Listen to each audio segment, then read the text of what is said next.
أعوذ بالله من الشيطان الرجيم. بسم الله الرحمن الرحيم. والسماء رفعها ووضع الميزان ألا تطغوا في الميزان وأقيموا الوزن بالقسط ولا تخسروا الميزان والأرض وضعها للأنام فيها فاكهة والنخل ذات الأكمام ولحب ذو العصف والريحان فبأي آلاء ربكما تكذبان صدق الله العظيم. معزز حاضرین مجلس، اللہ تبارک و تعالیٰ کا بے انتہا فضل و کرم و احسان ہوا کہ اللہ تبارک و تعالیٰ نے ہم سب کو عشاء کے نماز کے بعد تھوڑی دیر بیٹھ کر قرآن پاک کی کچھ آیتوں کو سننے اور سمجھنے کا موقع عنایت فرمایا۔ دعا کیجیے کہ اللہ تبارک و تعالی ہم سب کو صحیح طور پر سمجھنے اور اس پر عمل کرنے کی توفیق عطا فرمائے، آمین۔ معزز حاضرین کرام، گزشتہ آپ حضرات کے سامنے اللہ تبارک و تعالی کے بڑی عظیم نعمتوں کا تذکرہ ہوا کہ اللہ تبارک و تعالی نے انسانوں کو پیدا کیا، یہ بہت بڑی عظیم نعمت ہے۔ پھر اللہ تبارک و تعالی نے انسان کو قوت گویائی عطا فرمائی، یہ اللہ تبارک و تعالی کی بڑی قدرت ہے۔ انسانوں کی تخلیق کے بعد اللہ تبارک و تعالی نے انسانوں کو دونوں جہاں کی کامیابی کے لیے قرآن کریم کو اللہ تبارک و تعالی نے نازل فرمایا تاکہ انسان قرآن کے علوم کو سیکھے، اس کو پڑھے، اس پر عمل کرے اور دونوں جہاں کی زندگی، دونوں جہاں میں کامیابی حاصل کرے اور دونوں جہاں کی زندگی بہتر سے بہتر ہو۔ جس طریقے سے حضرات صحابہ کرام نے قرآن پر عمل کر کے دنیا کے بادشاہ بن گئے، کمزور تھے اعلیٰ بن گئے، محتاج تھے دولت مند بن گئے، اللہ تبارک و تعالیٰ نے انہیں دنیا میں چمکایا اور آخرت میں تو ان کا چمکنا یقینی ہے۔ اس کے بعد اللہ تبارک و تعالیٰ نے اپنی قدرت کی بڑی نشانیوں میں سے سورج اور چاند کا تذکرہ کیا کہ سورج اور چاند یہ مقررہ وقت پر اور مقررہ دائرے اور مقررہ راستے پر صبح سے شام تک اپنے ڈیوٹی دیتے ہیں اور یہ سب اپنے کام میں لگے ہوئے ہیں۔ اللہ نے ان کو جس کام میں لگا دیا وہ اس کام میں لگے ہوئے ہیں۔ کبھی سورج تھک کر یہ نہیں کہے کہ میں آج نکلنے والی نہیں ہوں یا میں آج ڈوبنے والی نہیں ہوں، ایسا نہیں۔ جب سے دنیا قائم ہوئی اور جب تک دنیا قائم رہے گی یہ سورج اور چاند ایک اللہ کے حکم کی اطاعت میں لگے ہوئے ہیں اور لگے ہوئے رہیں گے۔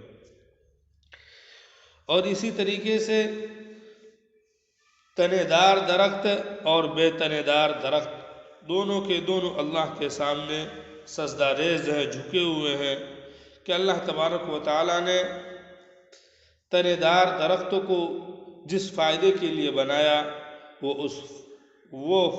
وہ تنے دار درخت انسانوں کے اس فائدے کے لیے کارآمد ہے۔ اس بات کے لیے رکاوٹ نہیں بنتی کہ میں اللہ تبارک و تعالیٰ نے جس فائدے کے لیے مجھے بنائی ہے میں وہ کام وہ فائدہ نہیں دوں گی، ایسا نہیں ہے۔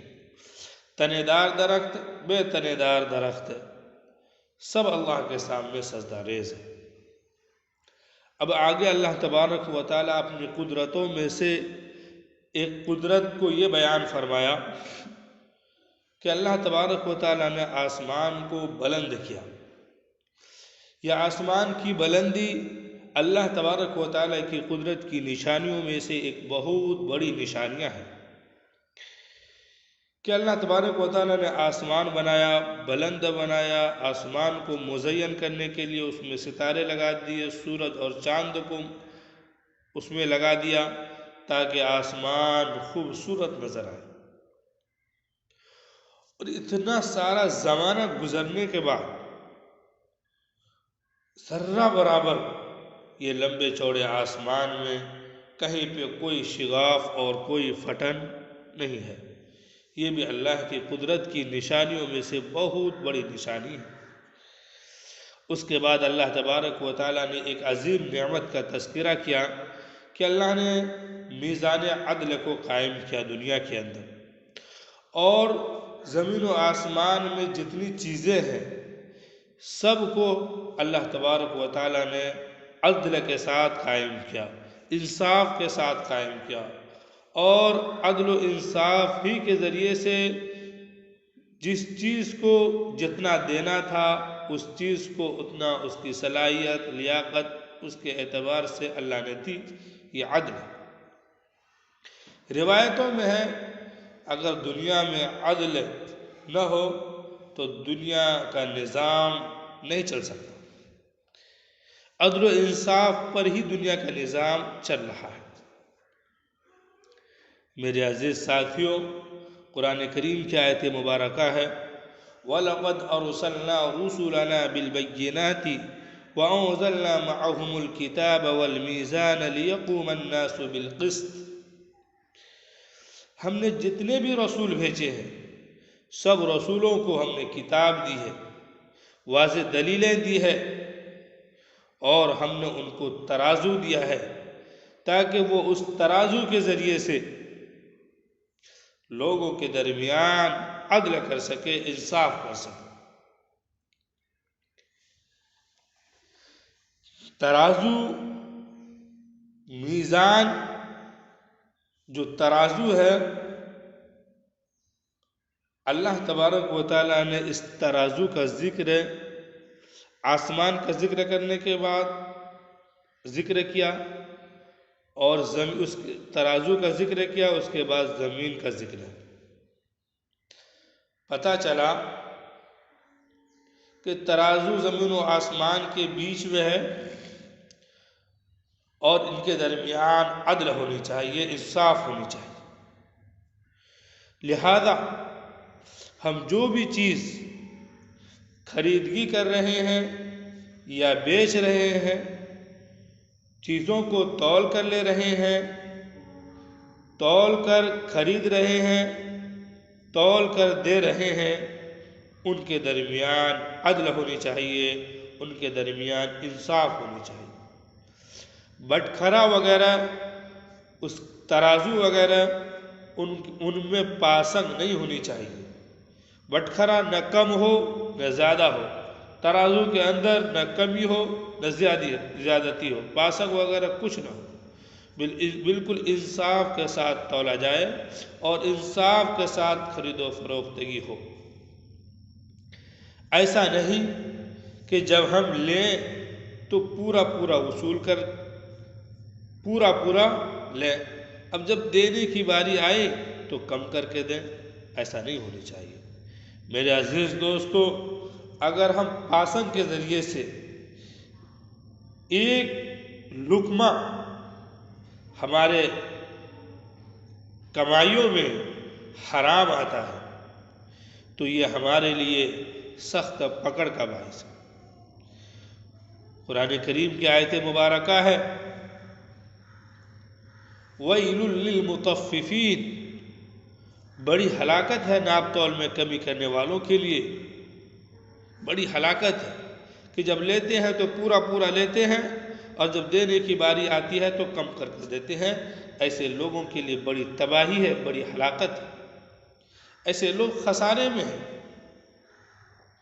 رسول پاک صلی اللہ علیہ وسلم نے ارشاد فرمایا لا يدخل الجنة جسد غذي بالحرام. وہ جسم جنت میں داخل نہیں ہوگا جس کی پرورش حرام مال سے کی گئی ہو۔ تو میرے عزیز ساتھیوں، ہمیں چاہیے کہ انصاف کے تقاضے کے ساتھ لین دین ہو، انصاف کے تقاضے کے ساتھ کھروٹا تولنے میں کمی زیادتی نہ کرے۔ اب آگے اللہ تبارک و تعالیٰ نے ذکر کیا کہ اللہ نے مخلوق کے لیے زمین کو بچھا دیا۔ یہ زمین اللہ تبارک و تعالیٰ کی قدرت کی نشانیوں میں سے بہت بڑی نشانیاں ہیں کہ اللہ نے زمین کو پانی پر بچھایا۔ زمین پانی پر بچھنے کے بعد ہلنے لگتی تھی، تو اللہ تبارک و تعالیٰ نے زمین کو قائم کرنے کے لیے، زمین کے ہیل ڈول کو روکنے کے لیے والجبال ارساہا، کہ پہاڑ کو کیل بنایا، پہاڑوں کو گاڑ دیا۔ میرے عزیز ساتھیوں، ہم زمین پر اپنے مکانات بناتے ہیں، اللہ نے زمین کو نرم کر دیا۔ زمین پر مکانات بناتے ہیں، مکان مضبوطی سے قائم دائم بناتے ہیں۔ اگر زمین ہل ڈول کرتی تو ہم ادھر مکان بناتے، لاکھوں روپے خرچ کرتے، پھر اس کے بعد مکان گر جاتا۔ تو اللہ نے زمین کو ہمارے تصرف میں کر دیا، ہم جس طریقے سے چاہے زمین کو استعمال کرتے ہیں، ہمارے مکانات مضبوط رہتے ہیں، مضبوطی سے قائم کھڑے رہتے ہیں۔ میرے عزیز ساتھیوں، اسی طریقے سے ہم زمین سے کس قسم کے فائدے حاصل کرتے ہیں۔ یہ زمین میں مختلف قسم کے مختلف درخت ہے، تنے دار درخت بھی ہے، بے تنے دار درخت بھی ہے، اور اس درختوں سے کس قسم کے پھل اور فروٹ اور میوے نکلتے ہیں۔ آپ کھجور کو لے لیجئے، اللہ تبارک و تعالیٰ نے کھجور کا ذکر کیا کہ کس طریقے سے لمبا درخت ہے، اور اس میں نکلنے والا جو کھجور ہے، اللہ نے اس کی حفاظت کس طور پر کی کہ اس کھجور کے اندر کیڑا مکوڑا نہ جائے، اس کو مکھی وغیرہ اس پر نہ لگے، یا اسی طریقے سے کسی قسم کا دھول اس کھجور پر نہ چڑھے، اندر غذائیت میں نہ جائے۔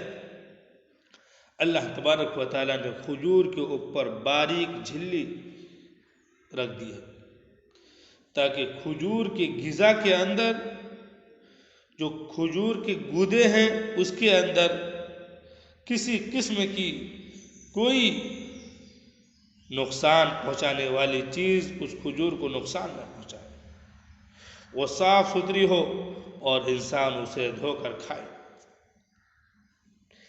میرے عزیز دوستو، یہ کھجور اللہ تبارک و تعالیٰ کی قدرت کی نشانیوں میں سے بہت بڑی نشانیاں ہیں۔ ان کھجوروں میں اللہ تبارک و تعالیٰ نے عام جسمانی کمزوریوں کو دور کرنے کی شفا رکھی۔ انسان کھجور کا استعمال کرے، اس کی عام کمزوریاں دور ہوتی۔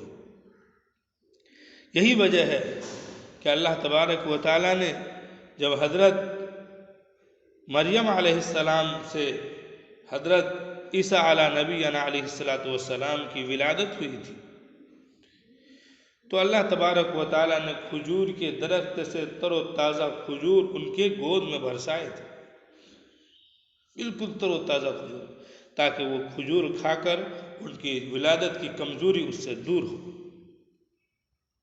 تو کھجور میں شفا ہے۔ اسی طریقے سے ہم مختلف قسم کے پھل کھاتے ہیں۔ آپ ان پھلوں پر غور کیجئے، کیلے کو لے لیجئے کہ کیلے کے اندر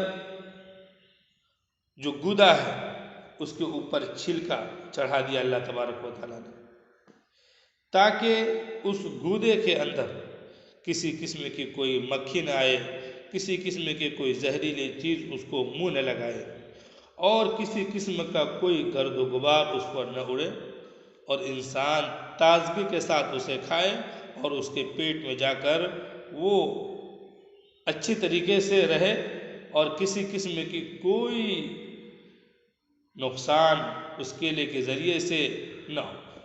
تو اللہ تبارک و تعالیٰ نے اس کے اوپر ایک کور چڑھا دیا۔ یہ نظام اللہ تبارک و تعالیٰ کس طریقے سے چلا رہا ہے۔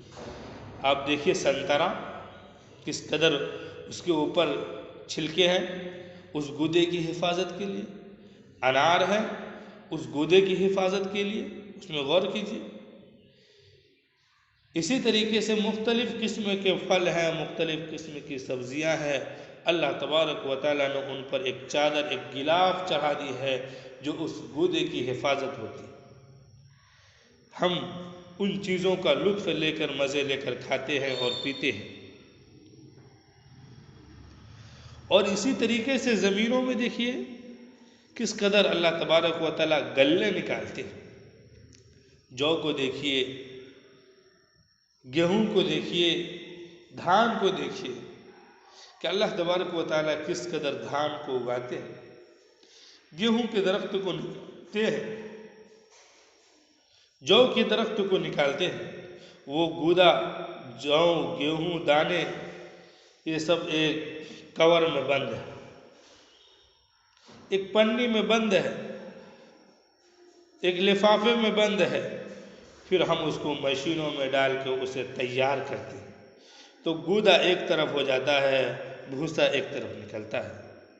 کہ اللہ تبارک و تعالیٰ نے ہمارے دانے کی حفاظت کس طریقے سے کی کہ انسان صاف ستھرا کھائے اور صاف ستھرا پہنے، صاف ستھرا عبادت کرے۔ تو میرے عزیز دوستو کہ زمین میں غور کرنی چاہیے کہ اللہ نے ہمارے لیے کیسی کیسی نعمتیں تیار کی۔ کھانے میں غور کرنی چاہیے اللہ نے ہمارے لیے کیسے کیسے کھانے تیار کی۔ اور اللہ کی بڑی نعمتوں میں سے ایک نعمت یہ ہے کہ مختلف قسم کے پھول ہیں جس کو ہم سن کر معطر اور تر و تازہ ہوتے ہیں، عطر وغیرہ بناتے ہیں اور ہمارے دلوں کو اچھا بھاتا ہے۔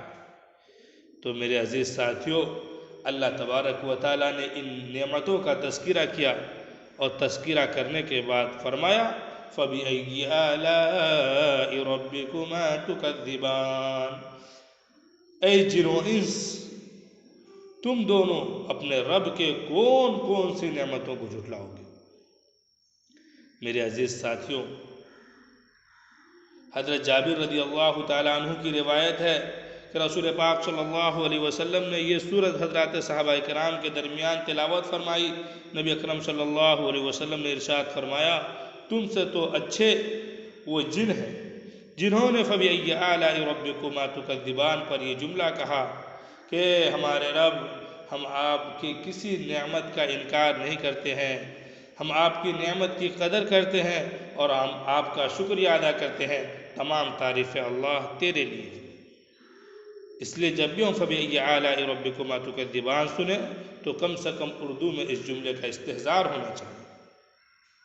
میرے عزیز ساتھیوں، خلاصہ یہ ہوا کہ اللہ تبارک و تعالیٰ اپنی نعمتوں کا تذکرہ فرما کر اس بات کے طرف یاد دہانی اور اس بات کی طرف ہماری دل، دماغ اور سوچ کو لایا جا رہا ہے تاکہ ہم اللہ کی نعمتوں میں غور و فکر کر کے ہم اللہ کی خوب عبادت کریں۔ جو جس چیز کی دنیا میں ہمارے آنے کا مقصد ہے تخلیق، اس تخلیق میں ہم اللہ تبارک و تعالیٰ کی بھرپور عبادت کریں۔ تخلیق کا مقصد وَمَا خَلَقْتُ الْجِنَّ وَالْإِنسَ إِلَّا لِيَعْبُدُونَ، میں نے انسان اور جنات کو اپنی عبادت کے لیے پیدا کیا۔ تو نعمت میں غور کریں گے تو ہمیں اللہ کی بڑائیاں، ہمارے اللہ کی عظمت ہمارے دل و دماغ میں مستحضر ہوگا تو اللہ کی عبادت میں مزہ آئے گا۔ اللہ کی عبادت، اللہ پر ایمان لانے کے بارے میں ہمارا دل چاہے گا۔ قرآن کریم کی آیت مبارکہ ہے لَإِن شَكَرْتُمْ لَأَزِيدَنَّكُمْ، اگر تم نعمتوں کی قدردانی کرو گے، نعمتوں پر شکر ادا کرو گے، ہم تمہاری اس نعمتوں میں اضافہ فرمائیں گے۔ میرے عزیز ساتھیوں، اللہ کا ہم پر بے پناہ انعام ہے، بے پناہ احسان ہے۔ ہم اللہ کی نعمتوں پر شکر ادا کریں، اللہ رب العزت کی خوب بڑائیاں بیان کریں، اللہ رب العزت کی خوب اطاعت کریں، تبھی جا کر ہم دونوں جہاں میں کامیاب ہوں گے۔